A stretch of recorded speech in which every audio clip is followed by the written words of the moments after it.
Hello everyone, welcome back to my channel. I hope তোমরা সকলে অনেক ভালো আছো আর আমিও ভালো আছি। তো আবার একটা নতুন মেকআপ ভিডিও তোমাদের অনেক অনেক ওয়েলকাম। আজকে আবার একটা নতুন টিউটোরিয়াল নিয়ে চলে এসেছি, একটা সাবেকি ব্রাইডের। তো এই গরমে সবার ফার্স্ট আমাদের আইস ম্যাসাজ করতে হবে, না হলে ব্রাইড যদি ঘামে বা মডেল যদি ঘামে মেকআপটা নষ্ট হয়ে যেতে পারে। তো ফার্স্ট আমি আইস ম্যাসাজ করে নিয়ে আইব্রোটা ড্র করে নিচ্ছি, কেননা ওর আইব্রোটা ভালোই মোটা ছিল, আমাকে খুব একটা ড্র করতে হয়নি। দেন আমি ওয়েট ওয়াইপস দিয়ে ফেসটা ভালো করে ক্লিন করে নিয়েছি। এবার দেখতেই পেলে একটা টোনার লাগিয়ে নিলাম ফেসে। তারপর আমি ওয়াটার বেস ময়শ্চারাইজার অ্যাপ্লাই করে নিচ্ছি। এত গরমে কখনোই একটা অয়েলি ময়শ্চারাইজার অ্যাপ্লাই করা যাবে না ব্রাইড বা মডেলের স্কিনে, কেননা আমাদের নিজেদের স্কিন থেকে একটা অয়েল ছাড়ে, যেই জন্য ওয়াটার বেস ময়শ্চারাইজারটা ইউজ করতে। তো ভালো করে ময়শ্চারাইজারটা অ্যাপ্লাই করে নেওয়ার পর স্কিনে যতক্ষণে অ্যাবজর্ব করবে ততক্ষণ অন্য কোনো প্রোডাক্ট অ্যাপ্লাই করা যাবে না। দেন আমি স্কিনে অ্যাবজর্ব করার পর আমি একটা জেল প্রাইমার অ্যাপ্লাই করেছি। দেন তোমরা দেখতেই পেলে যে মডেলের ফেসে কত পরিমাণে দাগ স্পট ছিল, ব্রোনোর দাগগুলো রয়ে গেছিল। মডেলের স্কিন টোন থেকে 2 শেড ডার্ক কালারের কনসিলার নিয়ে আমি সেই দাগ স্পটগুলো হাইড করে নিয়েছিলাম।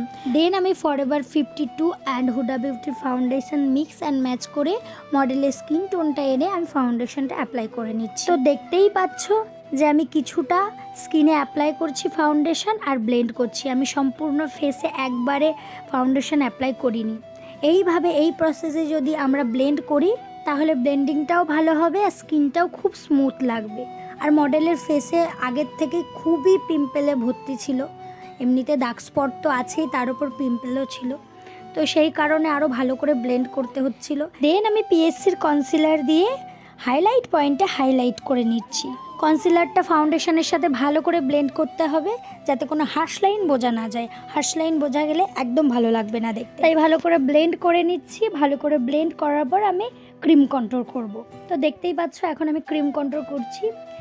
ওর একটা ফেসের শেপ আন্দাজে আমি ক্রিম কন্ট্রোল করছি। তো ক্রিম কন্ট্রোল করার পরে ভালো করে ব্লেন্ড করে নিতে হবে। তো তোমরা কে কোথা থেকে এই ভিডিওটা দেখছো অ্যান্ড তোমরা কি ধরনের মেকআপ টিউটোরিয়াল দেখতে চাও তোমরা অবশ্যই আমাকে কমেন্ট করে বলো যে কি ধরনের লুক তোমরা দেখতে চাও। দেন আমি লুজ পাউডার দিয়ে ভালো করে মেকআপটা সেট করে নিয়েছি। তারপর আমি আই বেসটা রেডি করে নিচ্ছি। একটা সুন্দর আই মেকআপের জন্য আই বেসটা ভালো করে ব্লেন্ড করা অবশ্যই প্রয়োজন। আই বেস ভালো করে ব্লেন্ড না করলে ভালো একটা আই মেকআপ হবে না। তো আমি একটা ইয়েলো কালারের আই শ্যাডো নিয়ে ভালো করে আই শ্যাডোটা ব্লেন্ড করছি। ব্লেন্ডিংটা খুব ইম্পর্টেন্ট একটা জিনিস আই মেকআপের ক্ষেত্রে এবং বেস মেকআপের ক্ষেত্রে। ব্লেন্ডিং ভালো না হলে কোনো ধরনের মেকআপ বা আই মেকআপ কোনোটাই ভালো হবে না দেখতে। যতই তুমি অনেক ভালো ভালো দামি দামি প্রোডাক্ট দাও না কেন, কখনো ব্লেন্ডিং ভালো না হলে মেকআপটা ভালো লাগবে না, স্মুথ হবে না, সফট হবে না। তো দেখলে এখন আমি আই মেকআপটা ফুল কমপ্লিটও করা হয়ে গেল, করে নিলাম। যাই হোক ভিডিও ক্লিপ আমি নিতে পারিনি সেইভাবে। তো আমি ইয়েলো অ্যান্ড ব্রাউন কালার দিয়ে ভালো করে ব্লেন্ড করে একটা সফট আই মেকআপ ক্রিয়েট করেছি। দেন আমি যেই পাউডারগুলো ছিল লুজ পাউডার ওগুলো ভালো করে ঝেড়ে নিয়েছি, ঝেড়ে নিয়ে পাউডার কন্ট্রোল করে নিচ্ছি। ক্রিম কন্ট্রোল করলে তোমরা অবশ্য বলতেও পারো যে ক্রিম কন্ট্রোল করার পরে পাউডার কন্ট্রোল কেন করছো। অবশ্যই পাউডার কন্ট্রোলটা করতে হবে। ক্রিম কন্ট্রোল তোমরা স্কিপ করতে পারো, কিন্তু স্কিপ না করাই ভালো।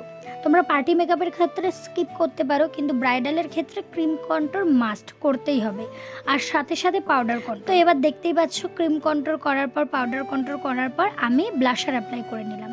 দেন আমি একটা হাইলাইটার অ্যাপ্লাই করে নিচ্ছি। আর এই হাইলাইটার প্যালেটটা তোমরা অবশ্য সকলেই জানো, ওফরার highlighter palette. PSC setting spray দিয়ে ভালো করে মেকআপটা সেট করে নিচ্ছি। এখানে তোমরা ফরএভার 52 সেটিং স্প্রে আর অন্যান্য ধরনের ডার্মার একটা সেটিং স্প্রে আছে, আরও অন্যান্য ধরনের কোম্পানির সেটিং স্প্রে পেয়ে যাবে বাজারে। তো সেই সেটিং স্প্রেগুলো দিয়ে তোমরা মেকআপ সেট করতে পারো। ফুল লুক আমার কমপ্লিট। তোমরা অবশ্যই কমেন্ট করে জানিও লুকটা কেমন হয়েছে। কলকা আমি অফ ক্যামেরায় করেছি, হেয়ারস্টাইলও অফ ক্যামেরায় করেছি। যারা তোমাদের স্পেশাল দিনে আমাকে বুক করতে চাইছো স্ক্রিনে দেওয়া নাম্বার থেকে অবশ্যই আমার সাথে কন্ট্যাক্ট করতে পারো। স্পেশাল অফার চলছে প্যাকেজ বুকিংয়ের ওপর। শাড়ি ড্র্যাপিং, হেয়ারস্টাইল, কলকা সম্পূর্ণটা আমার নিজে হাতে করা, সাথে মেকআপ। তো তোমরা কমেন্ট করে জানিও তোমাদের এই লুকটা কেমন লাগলো। আর অবশ্যই তোমরা যদি কোনো লুক দেখতে চাও সেটাও কমেন্ট করে আমায় জানিও। এতক্ষণ ভিডিওটা দেখার জন্য থ্যাংক ইউ। টাটা।